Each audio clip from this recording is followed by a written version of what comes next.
Welcome to D Kumar life science classes. I am Narendra Kumar.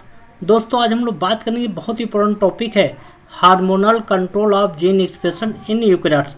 Last lecture में हम लोगों ने डिस्कस कर चुके हैं कि यूकैरियोट में कैसे हम लोग किस किस पॉइंट पे जीन को रेगुलेट कर सकते हैं। आज एक बहुत इंपॉर्टेंट टॉपिक है कि कैसे हार्मोन कंट्रोल करा जीन एक्सप्रेशन का यूकैरियोट में डिटेल हम लोग डिस्कस करने चले हैं। तो स्टार्ट करते हैं वन बाय वन। दोस्तों, लास्ट तक वीडियो देखा आपका वेल कंसेप्ट क्लियर हो जाएगा। तो स्टार्ट करते हैं।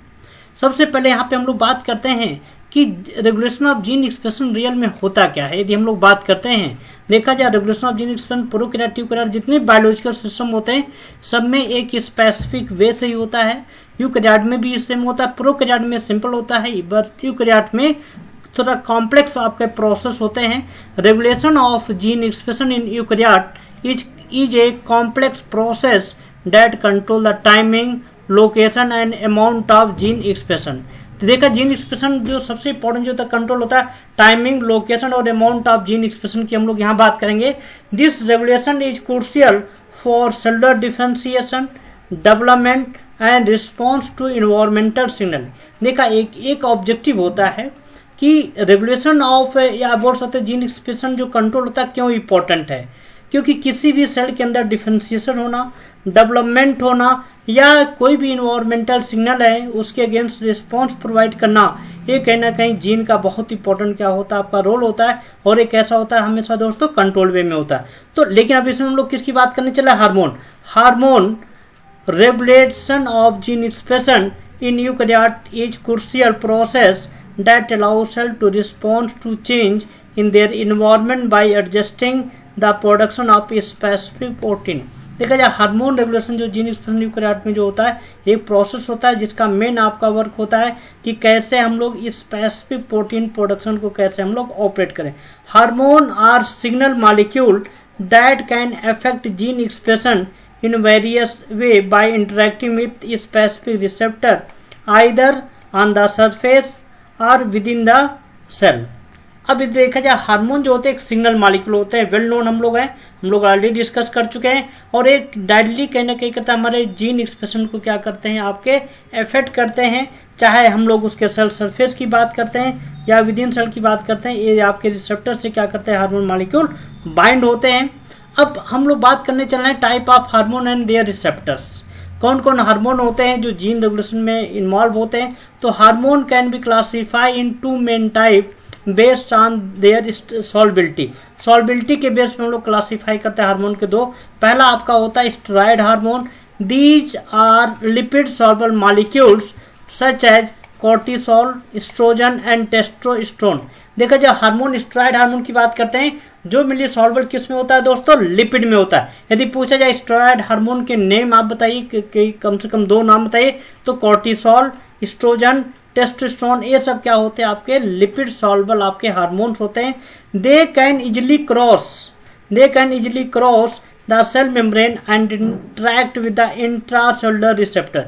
ये इजिली क्या होते हैं, सेल मेम्ब्रेन से क्या होते हैं, आपके क्रॉस हो जाते हैं और इंट्रासेलुलर रिसेप्टर से क्या करते हैं, इजिली बाइंड करते हैं। सेकंड आपका होता है पेप्टाइड या protein hormone. These are the water soluble molecules such as insulin and growth hormone which can not cross the cell membrane. अब इसमें देखा, जो वाटर सॉल्युबल जो आपके हार्मोन है कौन से हैं, पेप्टाइड्स हार्मोन होते हैं, जैसे इंसुलिन और ग्रोथ हार्मोन क्या होते हैं, पेप्टाइड हार्मोन होते हैं जो इजिली सेल मेम्ब्रेन से क्या होते हैं, आपके सॉल्युबल नहीं, माने इजिली क्रॉस नहीं होते। दे bind two receptor on the surface. वो कहीं ना कहीं सरफेस से क्या करते हैं, रिसेप्टर से आपके बाइंड करते हैं उनको, यदि आपके सेल के इनसाइड क्या करना है, ट्रांसफर करना है। अब उसकी मैकेनिज्म ये होती है, मैकेनिज्म ऑफ हार्मोन एक्शन, कैसे आपके हार्मोन एक्ट होते हैं, कैसे उनके मैकेनिज्म होते हैं, बहुत इंपॉर्टेंट है।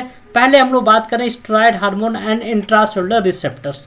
सबसे पहला पॉइंट क्या होता है, hormone entry and receptor binding. Steroid hormone diffuse through the plasma membrane due to their lipid soluble nature. देखा जाए, प्लाज्मा मेम्ब्रेन से क्या होता है, डिफ्यूज होता है, क्योंकि ये लिपिड सॉल्युबल इनका नेचर होता है। Inside the cell they bind to a specific intracellular receptor which are located in the cytoplasm or nucleus।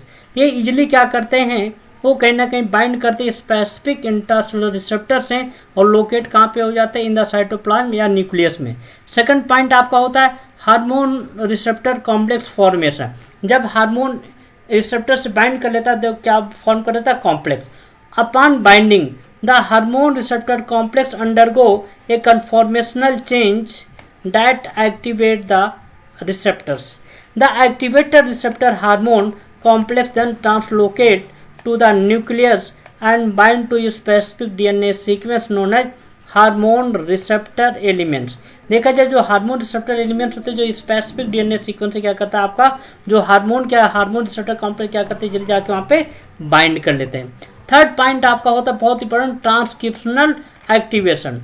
The binding of complex to the HRE recruit coactivator and other transcriptional factor leading to the activation or repression of the specific target gene। जब आपका gene क्या होता है, bind कर लेता है complex के बाद क्या करता है, वो कॉम्प्लेक्स रिक्रूट करता है एक आपके ऐसे फैक्टर को जो क्या करता है स्पेसिफिक से जा करके आपको क्या कर सके, वहां पे बाइंड कर सके, उसको एक्टिवेट कर सके या रिप्रेस कर सके। This process result in increase और decrease transcription of messenger RNA which is then translated into the protein that mediate the hormone effect। ये बहुत इंपॉर्टेंट। अब कैसे होता है वो ध्यान दीजिएगा। यहाँ पे देखा जाए सबसे पहले ये देखा जाए आपकी स्ट्रक्चर है, आपका सेल आपका हो गया। देखा जाए पहले हम लोग बात करते हैं स्टेरॉयड हार्मोन इन सर्कुलेटरी सिस्टम। जो स्टेरॉयड हार्मोन होते हैं हमारे ब्लड सर्कुलेटरी सिस्टम के साथ क्या करते हैं, आपके फ्लो करते हैं। अब देखा जाए टारगेट सेल आपका हो गया। अब देखा जाए ये रिसेप्ट आपके जो स्टेरॉयड हार्मोन हो गए ये क्या हो गए, सेल से क्या हो गए आपके इनसाइड हो जाते हैं, क्योंकि क्या है ये आपके लिपिड सॉल्युबल होते हैं। देखा जाए जो सेल मेम्ब्रेन के अंदर ही क्या होता है, रिसेप्टर्स प्रोटीन होता है। क्या होता है दोस्तों, रिसेप्टर प्रोटीन होता है। ये रिसेप्टर प्रोटीन पहले स्टेप की हम लोग बात करें। यहाँ पे देखा जाए फर्स्ट सिस्टम में the steroid hormone enter its target cell and combine with receptor protein. देखा जाए ये हार्मोन क्या हुआ, आपका इंसर्ट हो गया सेल के अंदर और रिसेप्टर प्रोटीन से क्या किया, यहाँ पे बाइंड कर लिया और क्या फॉर्म कर दिया, steroid hormone receptor protein complex. अब जब प्रोटीन कॉम्प्लेक्स हो गया ये क्या हो जाएगा, ये कॉम्प्लेक्स क्या करेगा, आपके न्यूक्लियस के अंदर क्या करेगा, ट्रांसफॉर्म हो जाएगा। तो यहाँ पे step 2 the hormone receptor complex bind to the hormone receptor element in the DNA. DNA में क्या करेगा, बाइंड कर। देखा जाए रिसेप्टर मॉलिक्यूल क्या करते हैं, आपको बाइंड कर। जब बाइंड कर लेता है then the bound complex stimulate transcription. ये जो बाउंड कॉम्प्लेक्स है क्या करेगा, आपको स्टिमुलेट कर देगा किसको, ट्रांसक्रिप्शन को। और वहां पे क्या फॉर्म हो जाएगा, प्री मैसेंजर RNA। जब प्री मैसेंजर RNA हो जाएगा तो वहां पे ट्रांसक्रिप्ट क्या हो जाएगा, वहां प्रोसेस हो जाएगा, मॉडिफिकेशन होता है। The transcript is process and transport to the cytoplasm.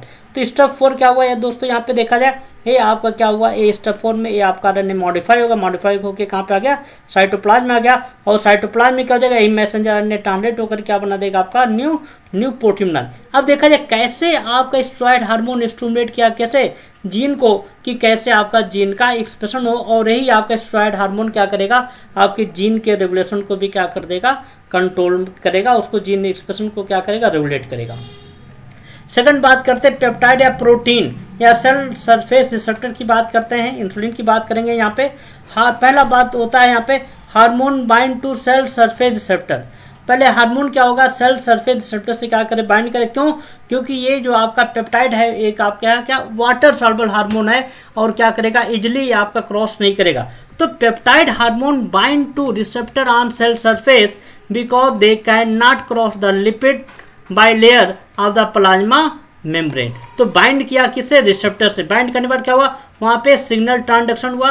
Binding of the hormone activate the receptor which lead to the activation of G protein and other signal transduction pathway. अब देखा जो binding जो आपका hormone है वो activate करता है receptor को, जो क्या करता है, जी प्रोटीन को एक्टिवेट करता है या अदर सिग्नल मॉलिक्यूल को एक्टिवेट करता है।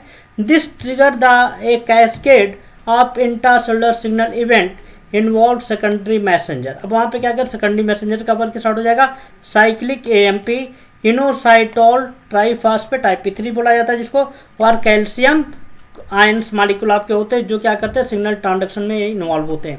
थर्ड पॉइंट की बात करते हैं एक्टिवेशन ऑफ ट्रांसक्रिप्शनल फैक्टर। अब देखा जाए यहाँ पे क्या हो जाएगा, ट्रांसक्रिप्शन फैक्टर एक्टिवेट हो जाएगा। The signal transduction cascade ultimate activate specific transcription factor in the nucleus.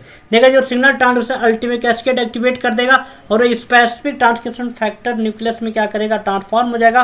The transcription factor bind to the DNA at the specific site lead to change in gene expression. Gene expression क्या करेगा, change कर देगा। जैसे example की बात करें, the cyclic AMP respond element binding protein, जिसको बोलते हैं CREB, can be phosphorylated and activated which then bind to cyclic AMP response element in the DNA to regulate the gene expression। और ये मॉलिक्यूल साइक्लिक एमपी क्या करेगा, वहां पे bind करेगा और जीन एक्सप्रेशन को क्या करेगा, रेगुलेट करेगा। अब देखिए ये स्ट्रक्चर बहुत इंपॉर्टेंट। देखा पेप्टाइड हार्मोन की हम बात करें, जैसे इंसुलिन की बात करें तो देखा पेप्टाइड हार्मोन सबसे पहले क्या करेगा, पहला जो पॉइंट आपका होता है हार्मोन रिसेप्टर कॉम्प्लेक्स। ये हार्मोन क्या करेगा, सेल सरफेस के रिसेप्टर से क्या करेगा, बाइंड करेगा। बाइंड करने बाद क्या हो जाएगा, यहाँ पे सेकंड स्टेप इन्वॉल्व हो जाएगा। यहाँ पे आपका मेम्ब्रेन बॉन्ड रिसेप्टर से क्या किया, बाइंड कर लिया। बाइंड करने बाद एक्टिवेट हो जाएगा। एक्टिवेट होने बाद क्या देखा जाएगा, यहाँ पे थर्ड पॉइंट स्टार्ट हो जाएगा। The activated cytoplasmic protein transduce a signal to the nucleus. देखा जाए स्टेप थर्ड में यहाँ पे देखा जाए आपको पहले हार्मोन रिसेप्टर से बाइंड किया। बाइंड करने बाद यहाँ पे एक्टिव हो गया। एक्टिव होकर के क्या हुआ, यहाँ पे एक्टिवेट हो जाएगा साइटोप्लाज्मिक प्रोटीन से और इंटर कहाँ पे कर देगा, न्यूक्लियस के अंदर। ये देखा जाए बहुत इंपॉर्टेंट आपका पॉइंट है। न्यूक्लियस के अंदर क्या करेगा, ट्रांसफर हो गया। The signal introduce the transcription factor to bind to DNA. अब देखा जाए यहाँ पे आपका जाकर के ट्रांसक्रिप्शन फैक्टर से क्या किया, बाइंड कर दिया। बाइंड करने के बाद क्या हुआ, यहाँ पे ट्रांसक्रिप्शन हुआ। ट्रांसक्रिप्शन में क्या हुआ आपका, देखा जाए आपका प्री मैसेंजर आरएनए प्रोड्यूस हो गया। जब ये प्री मैसेंजर आरएनए प्रोड्यूस हुआ तो यहाँ पे क्या जाएगा, प्रोसेसिंग हो जाएगा। प्रोसेसिंग के बाद क्या हुआ आपका, देखा ट्रांसक्रिप्ट में प्रोसेस हुआ और ट्रांसपोर्ट हो गया कहाँ पे, न्यूक्लियस के अंदर, न्यूक्लियस साइटोप्लाज्म में। और यहाँ पे क्या हुआ, साइटोप्लाज्म के बाद यहाँ पे क्या हुआ आपका दोस्तों, ट्रांसलेशन हुआ। ट्रांसलेशन होकर के मैसेंजर ने क्या किया, न्यू प्रोटीन क्या करेगा, सिंथेसाइज करेगा। इसका मतलब क्या है, यहाँ पे पेप्टाइड हार्मोन क्या होगा, ये कहीं ना कहीं जीन एक्सप्रेशन को क्या करेगा, रेगुलेट करेगा, जैसे इंसुलिन की बात कर रहे हैं। अब एग्जाम्पल की बात करें, example of hormone regulating gene, कौन कौन से आपके होते हैं, जीन एक्सप्रेशन होते हैं जो रेगुलेट करते हैं। एग्जाम्पल जैसे glucocorticoid, glucocorticoid like cortisol bind to the glucocorticoid receptor which then regulate the expression of gene involved in metabolic immune response and stress. देखा ग्लूकोकॉर्टिकॉइड जो आपके होते हैं जैसे कॉर्टिसोल, ये बाइंड करता है किससे, ग्लूकोकॉर्टिकॉइड में, जो कहीं ना कहीं क्या करता है, रेगुलेट करता है जीन एक्सप्रेशन को। दूसरा होता है थायराइड हार्मोन, बहुत इंपॉर्टेंट होते हैं। Thyroid hormone enter the cell and bind to the thyroid hormone receptor in the nucleus, regulate gene expression, control metabolic rate and development and growth. ये कहीं ना कहीं थायराइड हार्मोन का। इंसुलिन बहुत important role होता है। Insulin bind to its receptor on the cell surface, initiate a signal cascade that affect the expression of gene involving glucose uptake and metabolism. ये कहीं ना कहीं ग्लूकोज अपटेक मेटाबॉलिज्म को क्या करेगा, रेगुलेट करता है। थैंक यू दोस्तों, उम्मीद करते हैं आपका एक कंसेप्ट क्लियर हो गया होगा। नेक्स्ट लेक्चर बात करें, बहुत इंपॉर्टेंट टॉपिक है principle of gene cloning and recombinant DNA technology. बहुत बेसिक है ये, मॉलिक्यूलर बायोलॉजी और जेनेटिक इंजीनियरिंग का एक बहुत इंपॉर्टेंट पार्ट है। नेक्स्ट लेक्चर में हम लोग डिस्कस करेंगे।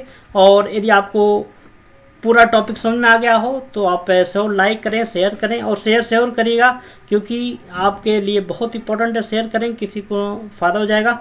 और कोई भी क्वेरी हो तो आप ईमेल आईडी दिया गया, इस ईमेल आईडी पे आप हमको क्वेश्चन आप पूछ सकते हैं। Thank you, all the best.